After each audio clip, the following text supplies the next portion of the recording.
10 best cards in Hearthstone's history. Yogg-Saron Unleashed is a 15 mana titan that reads, cost 1 less for each spell you've cast this game. Since Yogg is a titan, he has 3 abilities which are Tentacle Swarm, fill your hand with chaotic tendrils, Reign of Chaos, takes control of an enemy minion, and Induce Insanity, forces each enemy minion to attack a random enemy minion. With Rogue's cheap spells and Shadow Step, it was possible to generate a lot of tendrils with the use of Yogg. Yogg basically had an elite answer for 3 different situations. Your opponent has a big minion, steal it. Your opponent has a big board, clear it. And if you're running low on resources, stock up on some tendrils. At number 9, I have Wild Pornol, which was a 5 mana 4/5 with Rush that read, cost 1 less for each card you've added to your hand from another class. Now on the surface level, this card might not seem that good, but with the release of United and Stormwind, Maestro of the Masquerade was released. This card made it so each rogue card you drew or added to your hand discounted null until you played a rogue card. This was also the expansion that introduced tradable cards, which made it really easy to draw a lot of rogue cards early.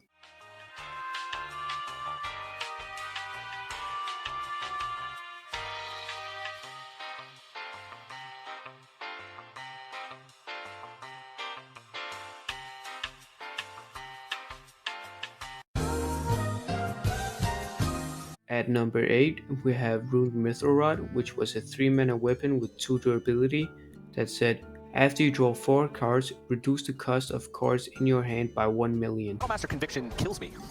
Yep. So you gotta be afraid each and every turn. But, oh, okay, never mind. He gets the discount again with the Ruined Mithril Rod, which means he has enough mana for both these plus the backfire. So he's a card draw, turn 5, here we go. Another backfire. Yep. Language Hacker was ready. I wasn't even paying attention to this. I forgot he was gonna get the second discount from the Mithril Rod. I was like, he needs one more turn, but nope, gets a second discount from Mithril Rod, and now can just pop off. Alright, he shuffled Soul Fragments in, so those animations. The quest animation takes a long time. He got his Ruined Mithril Rod out first. You usually want to play your Ruined Mithril Rod in this sequence if you were to draw, but he has the second one that costs mana, so he's not going to. Later on as well, because as I mentioned in the previous game, that animation actually takes a long time to go. You want to maximize, or no, you want to minimize animation time and maximize your action speed. Here comes the vote. Look at his face, like the twist of full concentration. You're just waiting for the end turn button to gray out or whatever. Okay, he's still going.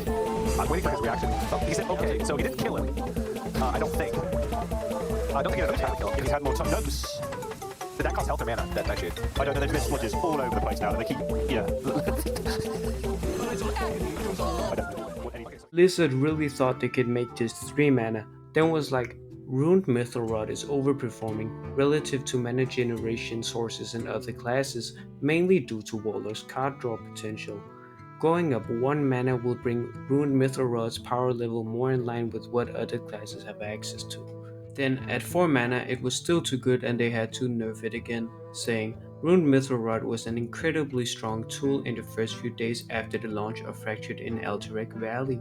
While players were able to find a counter to it in cards like Rusted Viper, we believe going up a mana here will lead to healthier play patterns for the game overall. At number 7, I have Skull of Gul'dan. There's not much to say about this card, it's just 5 mana draw 3 discount 9, and the fact that it got nerfed after 1 day says enough. At number 6, I have Twin Slice.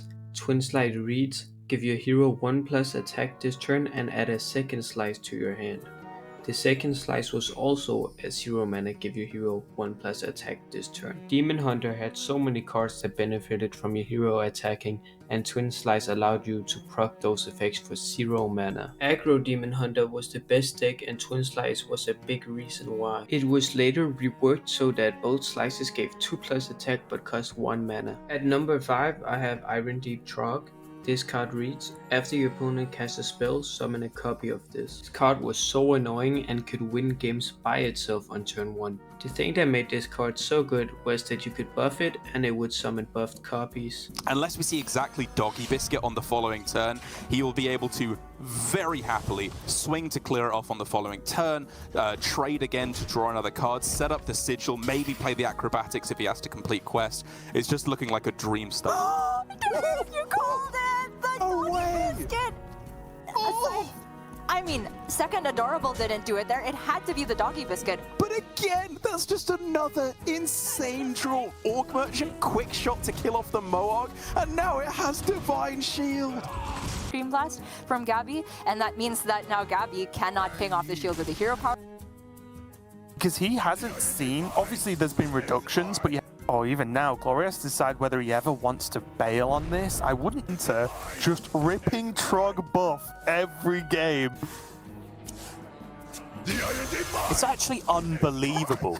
At number 4, I have Incantus Flow, which was a 2-mana spell that reduced the cost of spells in your deck by 1. This card was so good because there was a really good no minion mage deck, and if you played Incantus Flow on curve, you would literally discount your whole deck for 25 mana. This card obviously needed a nerf and Blizzard made it 3 mana, but the card was still good. Now it was being used in a combo deck with Mosaki, where you used all your cheap spells to OTK your opponents. Oh, Siphon Mana's there as well. You can ping off the Curtis and actually get that to use. I think it's legal. Yeah, it's gotta be. Okay, he's gonna Siphon Mana the Guild Trader? Or he wants to draw first with Cram Session? No, because that won't be honorable kill. He's just gonna keep it for burn damage, right? It might just be lethal with the cards in hand, because this is up to, what, 6 damage plus 7 damage? 13? Double flowed. I don't know. Okay, Hot Streak, and then Ignite is 7 Siphon Mana, and then another Siphon Mana. Wow. Yep, that'll do it. And now get down. Got there.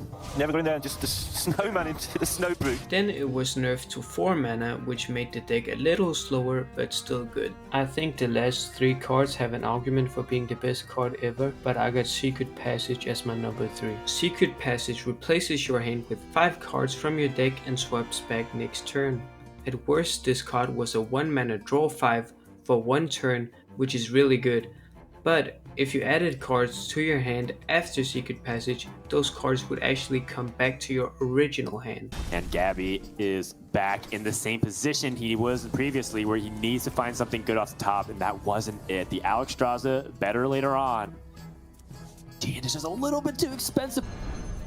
Gabby has that opportunity to pop off next turn with that field contact. The card was nerfed to replace your hands with 4 cards, and it was still used in every single rogue deck. Even after it rotated to wild, it was still too good and they had to nerf it again. At number 2, I have what might be the most hated card in Hearthstone's history. Mindrender Illusia was a 2 mana 1/3 priest minion that swapped hands and decks with your opponent until your next turn. Control decks usually struggle against combo decks, but with Illusia you could steal your opponent's combo pieces. It lines up pretty nicely, and Yarla teasing us with the hover. There we go. Mindrender Illusion hits the board, and Warmer unhappy. Do his eyes light up at the Shadow Step? It appears they do. The mana concerns, right? Because he just doesn't really have the ability to do anything with it. He'd have to leave the field contact in hand. And no thank you. Step. Get that field contact out. And like I said, the idea being you can just replay Illusia, so you get to keep your own hand. Yeah, I was more meaning like, is that good enough in Priest? You know what I mean? Like, okay, it's just a 3/2 that draws a card when you play this other thing with it. Like, okay.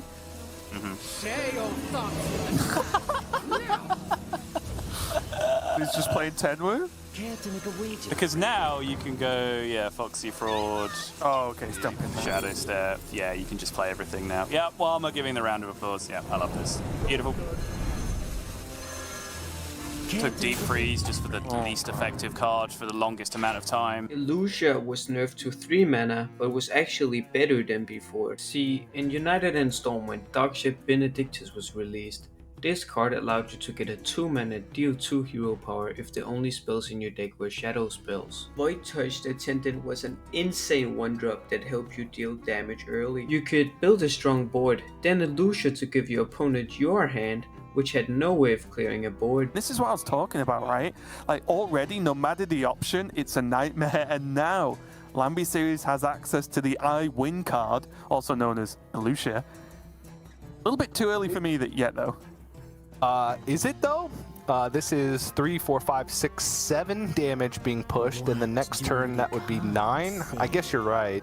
He could Cult Neophyte this turn to protect from anything. Nope. Ooh! I mean, oh, because he gets the coin too. Yeah. And he even gets. Oh, it is over 2 turns. It actually is lethal over 2 turns because the Tour Guide, that's an extra 2 damage, and then with the Hero Power, an extra 5 damage that he gets. He did not know this, though, I think, to be fair, so that's why I... Oh, yeah, and that's lethal damage. 3, 4, 5, 6, 7, 8, 9, 10, 11, 14. GG.